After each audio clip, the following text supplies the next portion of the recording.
这是旧式的安全带，它容易绑住肚子呢，让身体没有办法去活动，产生不舒服的感觉，在行车的时候就造成很不安全。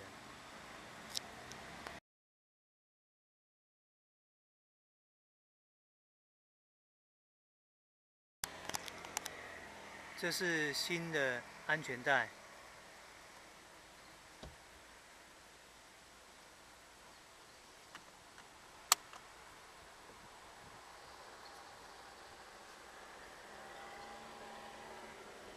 它可以任意的调整一个空间，让身体可以自由的活动。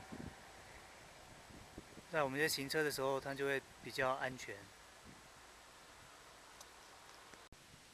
当紧急发生的时候，它的保护作用还是存在的，而且还有更大的一个空间可以做一个缓和的动作。